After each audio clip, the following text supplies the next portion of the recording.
Let me say it one more time for the people in the back. This is discrimination. You cannot hide behind the fact that you have not said it. This is research. You are half as likely to get the job, or 26% less likely to get the job if you are the black person, or if you have a black sounding name. Hey y'all, it's your boy Gabriel back with another episode of the Reality and Denial Show. This show focuses on uncovering the truth about racism in America, white privilege, systemic inequality, basically just sharing the black experience in a society that still deals with racism today. Y'all, we're going to be following the politics, the House, the Senate, this upcoming presidency, reviewing and commenting on videos. So y'all subscribe to the channel. Let me know what y'all think, whether you agree, disagree. I would love to hear your viewpoints on the topics that we're discussing. So we're going to get right into today's video, y'all. Today's video is about the three letters, y'all. DEI. A Republican hate to see them coming. Them three words, diversity, equity, and inclusion, a MAGA person hate to see it coming. They hate to see it coming because they attack it so much. And they are trying their absolute best to get rid of DEI, y'all. They are giving their best shot. And I'm really worried. I just don't even know how DEI is about to hold up because it is so needed in today's society. I'm praying that it can hold up and make it through these next 4 years. So y'all, today's video, make sure you stay tuned to the end because I'm going to show the video and let me know what y'all think. But it's on one of the Avengers of the House, y'all. And if y'all don't know why I say the Avengers of the House, check out some of my old videos, y'all. The Avengers of the House is Representative Jasmine Crockett, Representative Presley, Representative Lee, Representative Brown, y'all. The Democrats got some fighters stepping up and they are swinging their swords, y'all. So I am happy that we got some fighters coming to the forefront and they trying to stand and protect us all. So today's video is on DEI. Representative Brown basically was at a House hearing. This is an older video earlier this year, but I did just start this channel, so we're going to be reviewing a lot of stuff and talking about it. But DEI has been coming up more and more, so check out some videos on my page already about it. But DEI, Representative Brown talked about how the Republicans are really trying to make DEI out to be racist, sexist, and just basically making DEI everything that it's not, trying to portray it into something that it's not. And I just feel that they're not even trying to attempt to want to understand where we're coming from when we speak about DEI. So, I just don't even understand, especially if you're not black or a black person. I just don't get how you wouldn't hear us out when it comes to this DEI. Just because you have a few people, you got them Candace Owens and you got that Supreme Court Clarence Thomas and you got Byron Donald, just because you got those few specks of black people that tell you that agree with you on it, don't mean that's the reality. Because that's a whole nother topic when it comes to that. But I've discussed that on some of my older videos too when it comes to our own people trying to be with the good old boys. But yeah, so she basically was speaking to a lady, Miss Wiley, and Miss Wiley, I loved everything that she said, y'all. She laid it out to the T, y'all, and spoke facts that I'm sure the Republicans don't agree with, and they act like it just don't happen or it's not going on. But she basically laid out what DEI really is for. Basically explained that DEI in the public and private sector is really basically to give resources and things to employees on how to work together in the workplace, in the workforce. And also, the main reason for DEI is identifying unfair barriers that to opportunities, whether it's for promotion, hiring, in the job market, things like that. And I'm sure there's a lot more, but I know she explained it in that way as well. But it is so true, especially in the job market. We're definitely at a disadvantage when it comes to that. And I've said this on every video about DEI, y'all. The Republicans talk so much about it needs to be about qualification, it needs to be about merit, as if they don't know that you can be diverse and qualified. You can be both of them. So I just don't understand why they don't understand that concept. It's an easy concept to me. And she also brought up another great example, which is so true. And this is just one example, y'all. There are so many other examples. She brought up the example about there's been studies, research done that shows that you could have a white person and a black person apply to the same position with the same exact resume. If you have a black name versus a white name or sounding name, then you are 50% more likely not to get the job just because your name sounds black.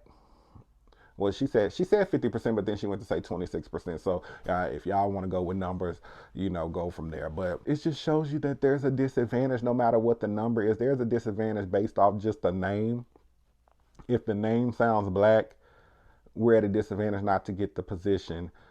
And we got the same exact resume. And it doesn't even matter if we got more on that resume. You know, just because your name sounds black, you won't get it. So, y'all, and then the one thing that she said, which really hit, just hit the nail on the coffin, or whatever they be saying, whatever the saying is. Um, y'all, she basically said with that about the black sounding name and the white sounding name, that that is discriminatory, and that is basically masked in colorblind. And the laws that we have prevent that, and you don't get to hide behind the fact that you haven't said it. That did something right there. You cannot hide behind the fact that you did not say it or you have not said it. Let me say it one more time for the people in the back. This is discrimination.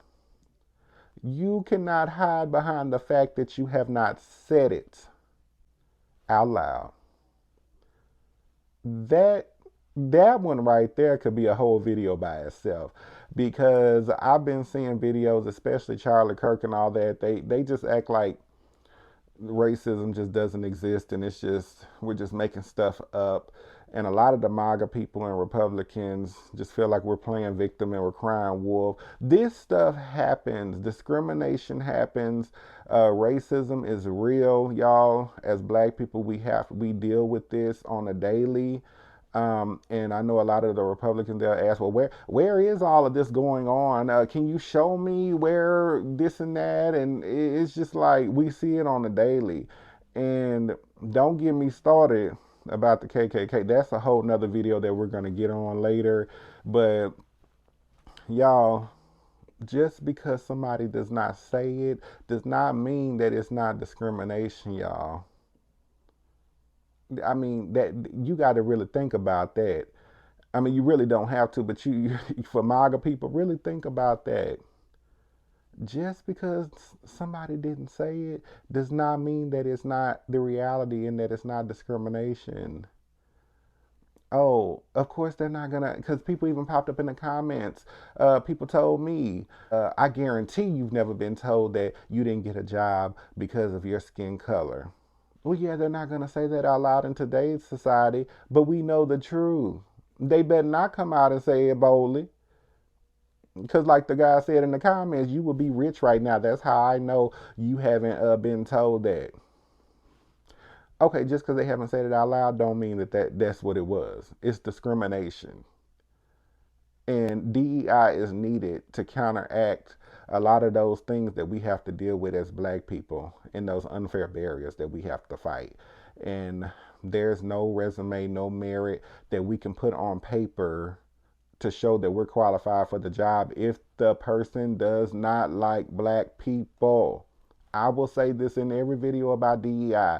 There is no merit or qualification on a resume that we can show you that's going to counteract the skin we're in if the person does not like black people.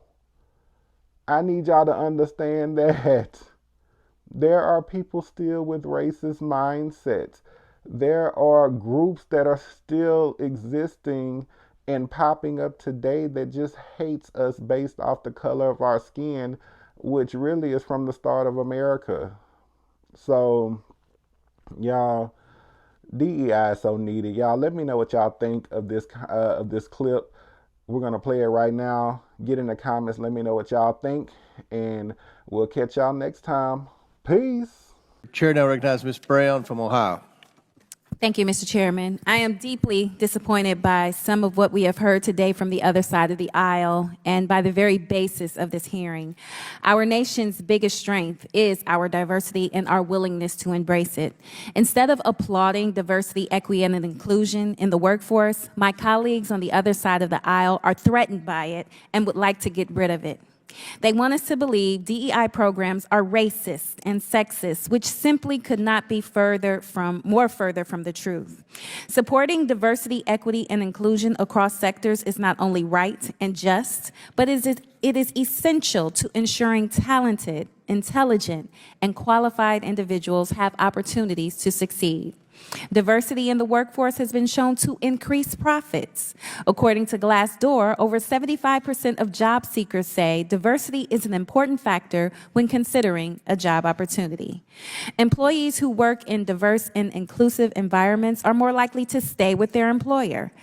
Last month, Congresswoman Haley Stevens and I introduced the Diverse Cybersecurity Workforce Act to promote diversity in the cybersecurity field. Let's break down the makeup of the cybersecurity workforce. 9% are Black, 4% are Hispanic, 1% is Native American, and only 24% are women. There are over hundreds of thousands of unfilled cybersecurity roles in this country ready to be filled, and they should reflect the strategic diversity of this country. Diversifying the cybersecurity workforce is just one example of how diversity, equity, and inclusion makes our country safer, our economy stronger, and our diverse communities more prosperous. DEI programs are needed and necessary. So, Ms. Wiley, if you could share with us why it is important for both the private and public sector to be intentional about incorporating diversity, equity, and inclusion efforts, particularly in recruitment and talent development. Thank you for that question. And as corporations themselves have pointed out, both being in compliance with the law as they do it, but it has increased their ability to be competitive. The more diverse the workplace, the more competitive the business. There's data and research behind this.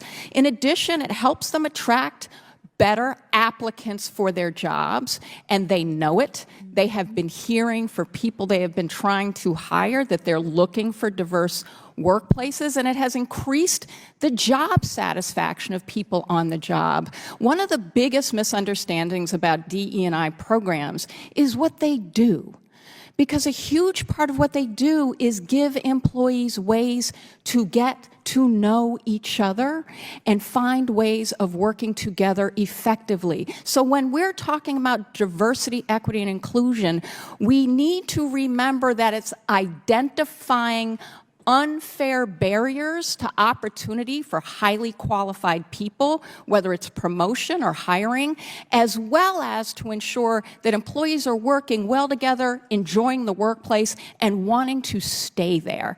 That is good for everyone, and it is non-discriminatory. It does advance our civil rights. And the only last point I want to make about this, because we keep talking about this in the wrong ways.